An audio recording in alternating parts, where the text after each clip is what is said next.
ஜெய் ஸ்ரீ கிருஷ்ணா. வாருங்கள், உங்கள் எல்லோரையும் நான் அன்புடன் என்னோட வைஷ்ணவ சேனலில் வரவேற்கிறேன்.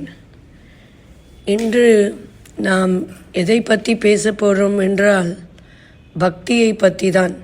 சரணாகதியும் பக்தியும். பூர்ண சரணாகதி என்றால் என்ன? பக்தி என்றால் என்ன? நான் ஆலயத்துக்கு செல்கிறேன், பகவானிடம் நான் என்னோட பக்தியை செலுத்தினேன்.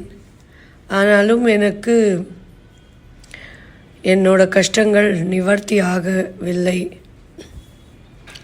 சில சமயம் சில நொடிகளில் நம்ம எவ்வளோ முயற்சி பண்ணாலும் அந்த காரியம் கைகூடாது, பாதியில் வந்து நின்றுவிடும். பூரணமாகிறது என்றது ஒரு பெரிய ஒரு பிரயத்னமாக இருக்கும்.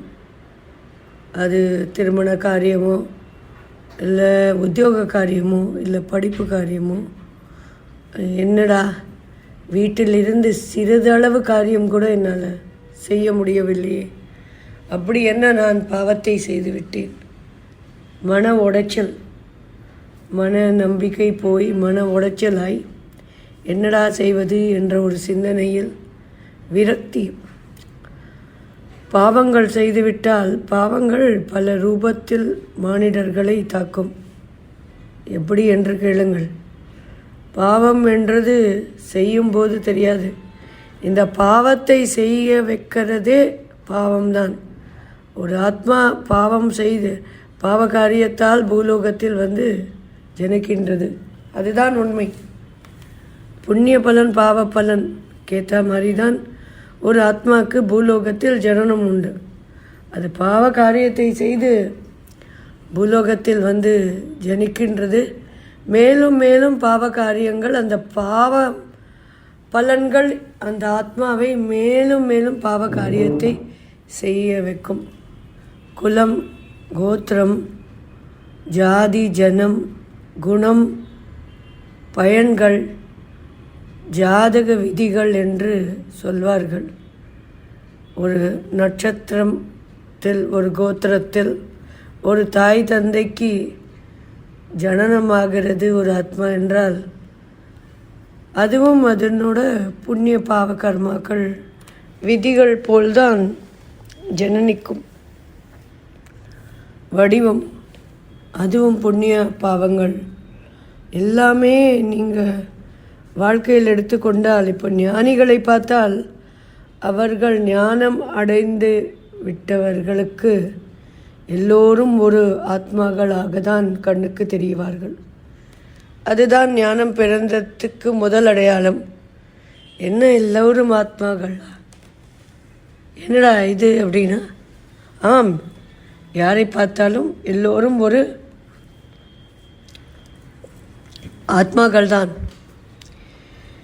எப்படி என்றால், இந்த பூலோகத்தில் நன்றாக நீங்கள் சிந்தியுங்கள். என்னவென்றால், யாராலையுமே வெல்ல முடியாதது இந்த காலச்சக்கரம்தான், காலம்தான். அந்த காலச்சக்கரத்தை வெல்லக்கூடிய சக்தி மகாவிஷ்ணு கிருஷ்ணருக்கு ஒத்தருக்கு தான் இருக்கிறதே தவிர காலச்சக்கரத்தை வெல்லக்கூடிய சக்தி வேறு யாருக்கும் இல்லை. உதாரணத்துக்கு என்னோட ஒரு சிநேகிதி, அவளுக்கு சிறிது ஒரு 1 பெட்ரூம் அப்பார்ட்மெண்ட்டில் இருந்து கொண்டு இருந்தாள். ஆனால் சுபாகம் அவளுக்கு எல்லோரிடம் நான் பெரிய வீட்டில் இருக்கிறேன் என்று என்னையும் நான் அறிமுகம் ஆன போது சொன்னாள்.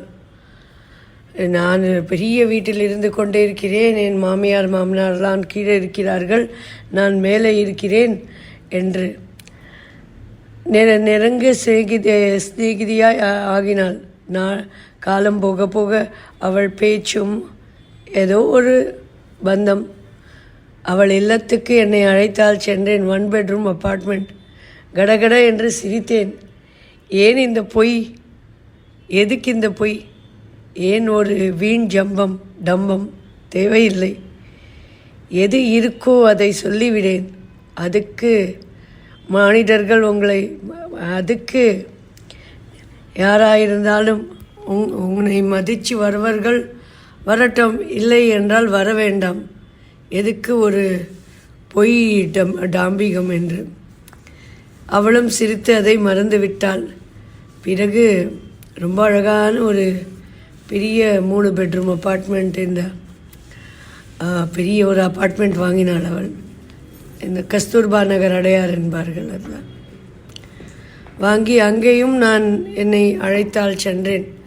அந்த இல்லம் பாதியில் நின்று விட்டது. அவளுக்கு என்னடா பாதியில் நின்று விட்டது தெரியல. 3 கோடியோ 2 கோடியோ தெரியல, 4 கோடியோ.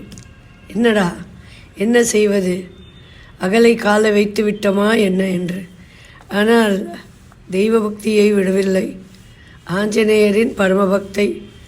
உடனே ஆஞ்சநேயருக்கு அவருக்கு பூஜை செய்து, பூஜையை தொடங்கி பிறகு அந்த வீட்டுக்கு பாதியில் நின்ற அந்த கிரகத்துக்கு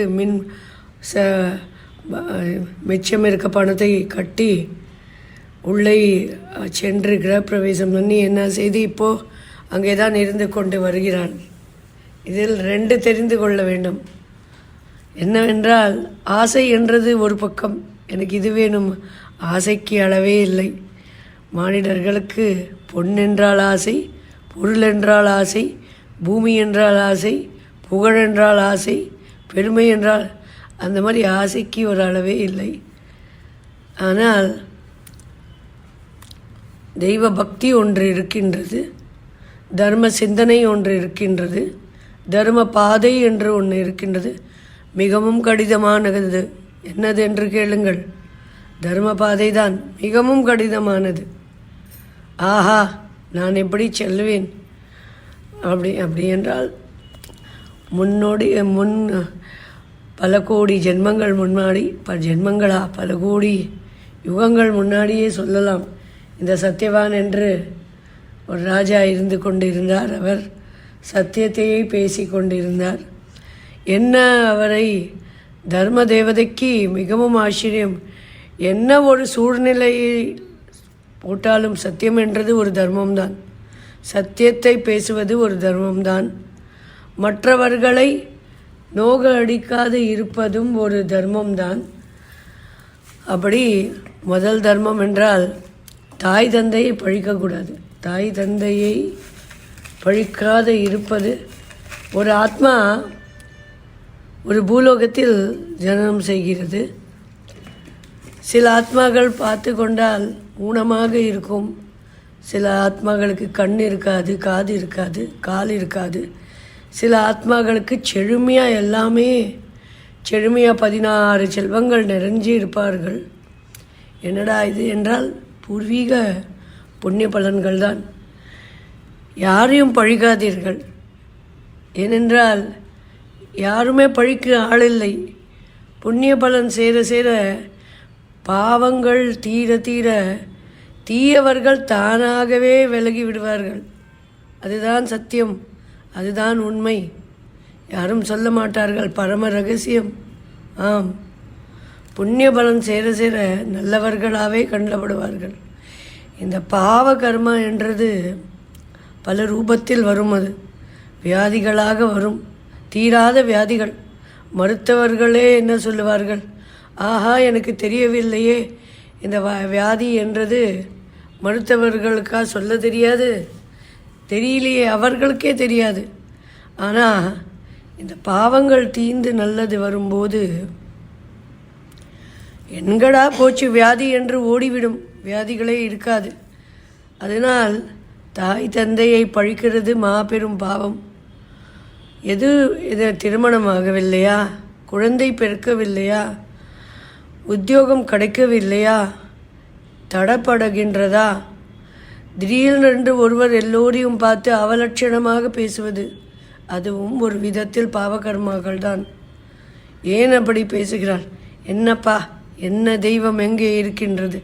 எப்போ பாரு எனக்கு கஷ்டம்தான், தீராத கஷ்டம். எத்தனை பரிகாரங்கள் செய்தாலும் தீரவில்லை. ஆஹா, அப்படி என்றால் செய்த பரிகாரத்தில் பழை உண்டு. ஜாதகம்தான் மூலம். ஜாதகத்தை எடுத்து பார்க்க வேண்டும். நட்சத்திரம், அது நிச்சயமாக ஜாதகம்தான் மூலம் பார்க்க வேண்டும். தெய்வ நம்பிக்கையை எக்காரணத்தை கொண்டும் எந்த சூழ்நிலையிலையும் இழக்கக்கூடாது. தெய்வம்தான் காக்கிற தெய்வம், மகாவிஷ்ணு தான். போய் சரணாகதி அடைய வேண்டும். ஆலயத்தில் தினம்தோறும் செல்வது மகா விசேஷம். எனக்கு ஒரு மருத்துவர், ரொம்ப நல்லவர், அவர் நண்பர். அவர் தினம்தோறும் காலையில் 5 மணிக்கு எழுந்து ஆலயத்துக்கு சென்று விடுவார். அவர் சென்று அங்கே தான் பகவானை தரிசித்து, ரொம்ப விசேஷமானது. அதனால் அது நல்ல காரியம். அந்த மாதிரி வாரத்தில் ஒரு தரம் அன்னதானம் செய்வது, ஆலயத்துக்கள் செல்வது. தாய் தந்தையை பழிக்கவே கூடாது. தாய் தந்தை கஷ்டத்துக்கு காரணம் அல்ல. அதை நன்றாக மனத்தில் போட்டு வைத்து கொள்ளுங்கள். ஆத்மாக்கள் பாவம் பண்ணி ஜனிக்கின்றது, அது பாவத்தை கழுகின்றது. புண்ணிய பலன் தேட செய்தால் பகவானே அந்த பாவங்கள் தீரத்துக்கு வழிமுறை காமிப்பார்கள். கோவிலை பிரதட்சணம் செய்வது, அப்படி முடியவில்லை என்றால் பகவானுக்கு, பெருமாளுக்கு கைகரியம் செய்வது. கைகரியம் என்றால் என்ன? நான் போய் ஒரு தரம் ஸ்ரீரங்கத்துக்கு நான் சென்றேன். ஸ்ரீரங்கத்து கோவிலுக்கு சென்று உள்ளே பெருமாளை சேவிக்க உள்ளே போயின்னு இருக்குச்சே, ஒருவர் ரொம்ப டீசெண்டாக இருந்தார். அவர் ரொம்ப இதுவாக என்னடா, அவர் பார்த்து எல்லாரையும் சரிசமம் செய்து, நீங்கள் இப்போ சொல்லுங்க, நீங்கள் யார் என்று நான் கேட்டேன், என்ன அறியாமது. பார்த்தால் அவர் ரொம்ப பெரிய ஆஃபீஸர். அவர் கவர்மெண்ட் உத்தியோகத்தில். அவரை யார் என்று அவர் பேர் சொல்ல எனக்கு விருப்பம் இல்லை. ஆனால் ரொம்ப பெரிய ஆஃபீஸர். அவருக்கு ரங்கரிடம் அவ்வளோ ஒரு நம்பிக்கை. அவர் என்னிடம் சொன்னார், ரங்கரால் தான் நான் இவ்வளோ நிலைமையிலே இவ்வளோ பெரிய ஆளாக இருக்கேன். ரங்கரிடம் நான் சாயங்கால வேளையில் ரங்கரிடம் வந்து விடுவேன். அவர்களுக்கு தொண்டு செய்திருப்பேன். தொண்டு என்றால் என்ன? பக்தர்களுக்கு தொண்டு செய்தாலும் ரங்கருக்கு, ஸ்ரீரங்கருக்கு அவ்வளோ பிரீத்தி. பக்தர் என்றால் பெருமாளுக்கு உயிர். ஓடோடி 4 கால் பாய்ச்சலில் வருவார்கள். அந்த அளவுக்கு அவர்களுக்கு பிரீத்தி. ஏன் மகாவிஷ்ணு பல கோடி அவதாரங்கள் எடுத்து பூலோகத்தில் இருக்கார் என்றால் பக்த கோடிகால் நன்மைகள் செய்யதான் வருவார்களா? என்னை கேட்பாரா, நான் உனக்கு உதவி செய்கிறேன் வா என்று. அப்படி ஒரு பரந்த மனசு, கருணாசாகரன் நம்ம ஸ்ரீ கிருஷ்ணர். இத்தோடு நான் என் வீடியோவை முடித்து கொள்கிறேன். எல்லோருக்கும் என் ஸ்ரீ கிருஷ்ணரால் நன்மைகள் உண்டாகட்டும். ஜெய ஸ்ரீ கிருஷ்ணா.